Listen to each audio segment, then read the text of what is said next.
Hello বন্ধুরা, scholarship related আরেকটা নতুন পার্টের ভিডিওতে তোমাদের প্রত্যেককে স্বাগত জানাই।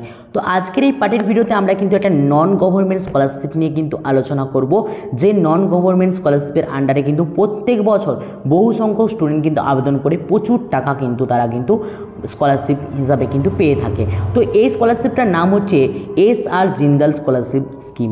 এই স্কিমটা কিন্তু তোমরা কিন্তু অনলি অফলাইনে আবেদন করতে পারবে। তো এই অফলাইনে আবেদন করার জন্য সর্বপ্রথমে তোমাদের কিন্তু এই যে অ্যানেক্সার 2, এই অ্যানেক্সার 2টা কিন্তু ফিল আপ করে ফেলতে হবে। তো এই অ্যানেক্সার 2টা ফিল আপ করার জন্য সর্বপ্রথমে তোমাকে কিন্তু এই অ্যানেক্সার 2টা ডাউনলোড করে নিতে হবে। এবং তোমরা কীভাবে ডাউনলোড করবে, কোথা থেকে ডাউনলোড করবে এবং কীভাবে ফর্ম ফিল আপ করবে, প্রত্যেকটা বিষয় এবং একটা সম্পূর্ণ ফর্ম তোমাদের সামনে কিন্তু আমি এই ব্ল্যাক পেন দ্বারা, তোমরা কিন্তু ব্ল্যাক পেন দ্বারাই কিন্তু ফিল আপ করবে। এই ব্ল্যাক পেন দ্বারা কিন্তু আমরা ফিল আপ করে দেখাবো এবং কত পার্সেন্ট নাম্বার পেলে তোমরা এই সীতারাম জিন্দাল স্কলারশিপের টাকা তোমরা কিন্তু পাবে, সেই বিষয়টা নিয়েও কিন্তু আলোচনা করব। এই স্কলারশিপে কিন্তু অনেকগুলো ফরম্যাট রয়েছে। এই ফরম্যাটের প্রত্যেকটা ফরম্যাট তোমাকে কিন্তু ফিল আপ করতে হবে এবং তার সাথে প্রত্যেকটা ফরম্যাটে কিন্তু প্রত্যেকটা জায়গায় কিন্তু সাইনের ব্যাপার রয়েছে। সেই সাইনগুলো কার দ্বারা কীভাবে করাতে হবে, প্রত্যেকটা বিষয় কিন্তু আলোচনা করব। তো তোমরা যারা এই সীতারাম জিন্দাল স্কলারশিপের আন্ডারে আবেদন করতে চাও তাদের জন্য কিন্তু গুরুত্বপূর্ণ হতে চলেছে আজকের এই ভিডিওটা। তো এক্ষেত্রে অনেকে কোশ্চেন করতে পারো যে দাদা আমি নবান্ন স্কলারশিপে আবেদন করেছি, যে দাদা আমি SBM সিম স্কলারশিপে আবেদন করেছি, তো সেক্ষেত্রে এই দুটো স্কলারশিপে আবেদন করার পরেও আমি কি এই স্কলারশিপের আন্ডারে আবেদন করতে পারবো? ইয়েস, আমি তোমাদেরকে বলবো তোমরা নবান্ন স্কলারশিপের আন্ডারে আবেদন করে থাকো অথবা স্বামী বিবেকানন্দ স্কলারশিপের আন্ডারে আবেদন করে থাকো না কেন, তুমি কিন্তু এই স্কলারশিপের আন্ডারে আবেদন করতে পারবে, কারণ এটি একটি নন গভর্নমেন্ট স্কলারশিপ আর এগুলো কিন্তু গভর্নমেন্ট স্কলারশিপ। তো নন গভর্নমেন্ট স্কলারশিপ তুমি কিন্তু একের বেশি আবেদন করতে পারবে এবং গভর্নমেন্ট স্কলারশিপ তুমি কিন্তু সেক্ষেত্রে একটাই আবেদন করতে পারবে। তো এরপরে আমি কিন্তু স্টেপ ওয়াইজ এক একটা ফর্মে তুমি কী কী লিখবে প্রত্যেকটা বিষয় নিয়ে কিন্তু আলোচনা করব। তো সবার প্রথমে অ্যানেক্সার 2 ফিল আপ করার জন্য তোমাকে কিন্তু সবার প্রথমে একটা পাসপোর্ট সাইজের ফটোগ্রাফি নিতে হবে। সেখানে কিন্তু প্রিন্সিপালের সিল উইথ অ্যাটেস্টেড তোমার কিন্তু প্রয়োজন পড়বে। ওকে, এরপরে তোমার কিন্তু ক্যাপিটাল লেটারে তুমি কিন্তু নেমটা তুমি কিন্তু লিখে দেবে, তোমার যেমনভাবে মাধ্যমিক অ্যাডমিটে রয়েছে সেম টু সেম নাম তুমি কিন্তু এখানে লিখবে। এরপর ডেট অফ বার্থ তুমি কিন্তু দিয়ে দেবে, ন্যাশনালিটি ইন্ডিয়ান তোমরা দিয়ে দেবে, ফাদার্স অথবা গার্ডিয়ানস নেম, তোমার যদি ফাদার্স বাবার নাম হয়ে থাকে তাহলে তুমি কিন্তু বাবার নাম লিখবে, যদি তোমার গার্ডিয়ানস বাবা না হয়ে থাকে তাহলে তুমি কিন্তু এখানে গার্ডিয়ানস নেম ফাদারটাকে কেটে দিয়ে কিন্তু লিখবে। এরপর অ্যাড্রেস অফ কমিউনিকেশন, তোমার কমিউনিকেশনের জন্য তোমার কিন্তু অ্যাড্রেস এখানে প্রয়োজন পড়বে। সবার প্রথমে ভিলেজ দিয়ে তোমরা কিন্তু ভিলেজ লিখে দেবে, তারপরে পোস্ট অফিস দিয়ে পোস্ট অফিস, পিএস দিয়ে পিএসের নাম, ডিস্ট্রিক্ট দিয়ে ডিস্ট্রিক্টের নাম এবং সাথে কিন্তু পিন নাম্বার, এখানে কিন্তু পিন নাম্বারটা কিন্তু লিখতে কিন্তু ভুলবে না। এরপর কিন্তু তোমার মোবাইল নাম্বার এখানে দিতে হবে, মোবাইল নাম্বার তুমি কিন্তু দিয়ে দেবে এবং তারপরে তুমি কিন্তু ইমেল অ্যাড্রেস তুমি কিন্তু দিয়ে দেবে। ইমেল অ্যাড্রেসটাও তোমরা কিন্তু ক্যাপিটাল লেটারে লিখবে, এখানে জিমেল এটাও কিন্তু ক্যাপিটাল লেটারে লিখবে। ওকে, এখানে লিখেছে আর ইউ ফিজিক্যালি হ্যান্ডিক্যাপ, যদি তুমি ফিজিক্যালি হ্যান্ডিক্যাপ হয়ে থাকো তো ইয়েস করবে, যদি তুমি না হয়ে থাকো তাহলে কিন্তু নো করবে। অকুপেশন অফ প্যারেন্টস অথবা গার্ডিয়ান, তোমার গার্ডিয়ানের অকুপেশন কি তোমরা কিন্তু পেশাটা লিখে দেবে। আমি কিন্তু এখানে ফর্মাল লিখেছি, তুমি এখানে কাল্টিভেশন লিখতে পারো, তুমি এখানে বিজনেস লিখতে পারো, তোমার যা বাবার যা ইনকামের সোর্স সেটা তুমি কিন্তু লিখে দেবে। এবার অ্যানুয়াল ফ্যামিলি ইনকাম কত, সেই অ্যানুয়াল ফ্যামিলি ইনকাম, অ্যানুয়াল মানে বছরে কত, সেই বছরে কত তুমি কিন্তু এখানে লিখে নেবে।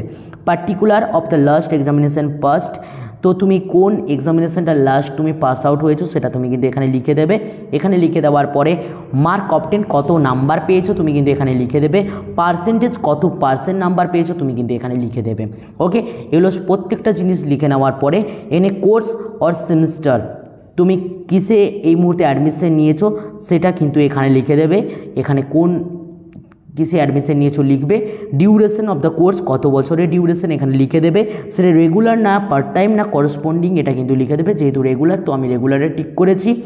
Monthly or yearly final examination end of the course, কত সময় লাগবে ফাইনাল এক্সামিনেশনটা কমপ্লিট হতে, তুমি মান্থলি লিখতে পারো এবং ইয়ারলি লিখতে পারো, এটা কিন্তু তুমি লিখে নেবে। এরপর 10 নম্বর কলমে বলছে name of the school college institution, যেখানে তুমি প্রেজেন্টলি এই মুহূর্তে অ্যাডমিশন নিয়েছো তুমি কিন্তু তার নামটা তুমি কিন্তু লিখে দেবে। অ্যাড্রেস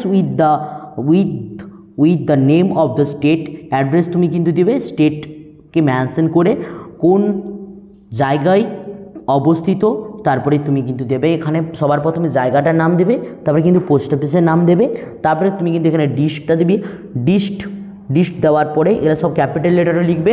এবার কিন্তু ওয়েস্ট বেঙ্গল তুমি কিন্তু এখানে দিয়ে দেবে। তুমি যদি এই ইনস্টিটিউশনে যদি ইমেল অ্যাড্রেস থাকে এখানে ইমেল অ্যাড্রেস দেবে, এটা কিন্তু দেওয়ার প্রয়োজন পড়বে, অবশ্যই কিন্তু দিয়ে দেবে। টোটাল ফিস পার ইয়ার, কত বছর তোমার কিন্তু কত টাকা লাগবে পার বছরে তুমি কিন্তু এখানে মেনশন করবে। ওকে, দেন লিখেছে যে have you applied previous for scholarship, তুমি কিন্তু এখানে অবশ্যই নো লিখবে, ইয়েস কিন্তু করা যাবে না। ওকে, একই রকমভাবে whether staying in hostel run by the college, তুমি যদি কলেজে হোস্টেল থেকে যাতায়াত করো তাহলে তুমি কিন্তু ইয়েস করবে, যদি করো না করো তাহলে নো করবে, যদি ইয়েস করো তাহলে তার পার মান্থ কত টাকা চার্জ নেয় তুমি কিন্তু এখানে লিখে দেবে। এবার স্কলারশিপ অ্যামাউন্ট রিকোয়ার্ড, তোমার কত টাকার রিকোয়ারমেন্ট রয়েছে পার মান্থ তুমি কিন্তু এখানে লিখে দেবে। তো তোমার যেমন প্রয়োজন রয়েছে তেমনটা তুমি কিন্তু এখানে লিখে দেবে। Details of the bank of the students, এখানে তুমি কিন্তু অ্যাকাউন্ট নাম্বার তুমি দেবে, এখানে ব্যাংকের নেম তুমি দেবে, ব্রাঞ্চ অ্যাড্রেস তুমি দেবে, এনে কিন্তু আইএফএসসি কোডটা তুমি কিন্তু এটা ঠিকঠাকভাবে দিয়ে দেবে।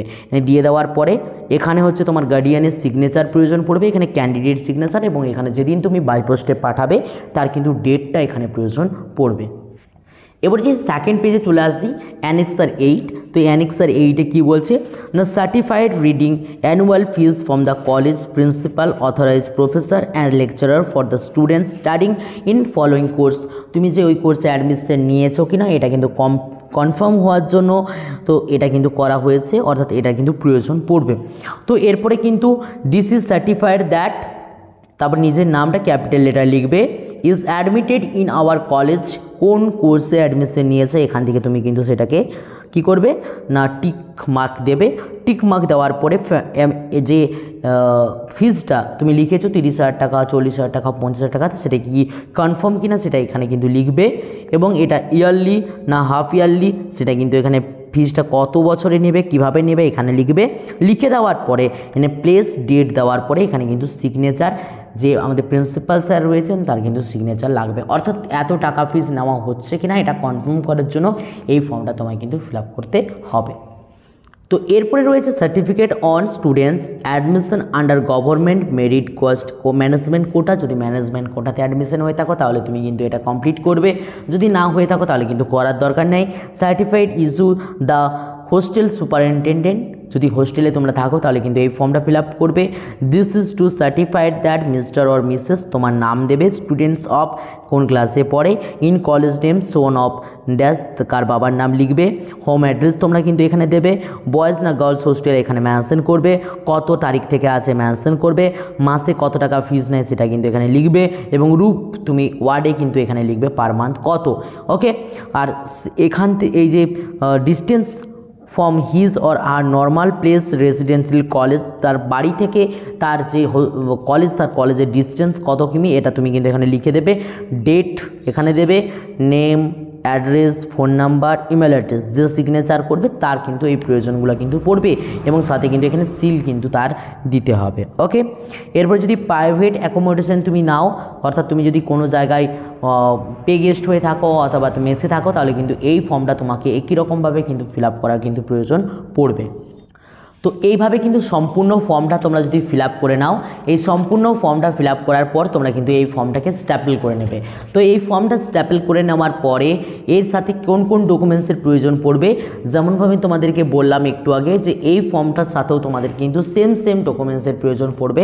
তোমার অ্যাডমিশনের রিসিপ্ট কপি লাগবে, তোমার কিন্তু রেজাল্ট লাগবে, তোমার ব্যাংকের ডিটেলস লাগবে, তোমার আধার কার্ড লাগবে, তোমার ভিডিও ইনকাম সার্টিফিকেটের প্রয়োজন পড়বে। প্রত্যেকটা ডকুমেন্টস তোমরা কিন্তু এর সঙ্গে স্ট্যাপল করে এটাকে কিন্তু সেই লম্বা যে লাল খামগুলো পাওয়া যায় সেই খামে ঢোকানোর মতন করে মুড়ে তারপরে কিন্তু সেই খামে কিন্তু তোমাদেরকে একটা অ্যাড্রেস মেনশন করতে হবে, এবং সেই অ্যাড্রেসে তোমাদেরকে কিন্তু এই পোস্টটাই স্পিড পোস্ট কিন্তু করে দিতে হবে। সেই অ্যাড্রেসটা তোমরা কিন্তু অনস্ক্রিন দেখতে পাচ্ছ, এই অ্যাড্রেসে তোমাদেরকে কিন্তু এই ফর্মটা কিন্তু পাঠিয়ে দিতে হবে। তো আশা রাখবো এইভাবে আবেদন করলে তোমরা কিন্তু এই স্কলারশিপ থেকে উপকৃত হবে। যদি কোনো রকম এই স্কলারশিপ রিলেটেড কোনো যদি প্রশ্ন থেকে থাকে অবশ্যই আমাকে কমেন্ট করে জানাতে ভুলো না। আর যদি চ্যানেলের প্রথমবার তোকে অবশ্যই রিকোয়েস্ট করবো ফার্স্ট চ্যানেলটিকে সাবস্ক্রাইব করে পাশ থাকা বেল আইকনে কিন্তু ক্লিক করতে ভুলো না, কারণ অবশ্যই কিন্তু বন্ধুদের মধ্যে শেয়ার করতে থাকো, কারণ হচ্ছে এই স্কলারশিপের আন্ডারে তোমরা যত যতজনই অ্যাপ্লাই করবে, যদি ভালোভাবে নাম্বার পেয়ে থাকো অবশ্যই তোমরা কিন্তু এই স্কলারশিপের টাকা তোমরা তোমাদের অ্যাকাউন্টে পাবেই পাবে। তো অবশ্যই কিন্তু প্রত্যেকজন স্টুডেন্টকে হেল্প করো, তাদের কিন্তু এই স্কলারশিপের কিন্তু প্রয়োজন রয়েছে। তো বাই দেখাচ্ছি নেক্সট ভিডিওতে। প্রত্যেকে ভালো থাকবে, প্রত্যেকে সুস্থ থাকবে।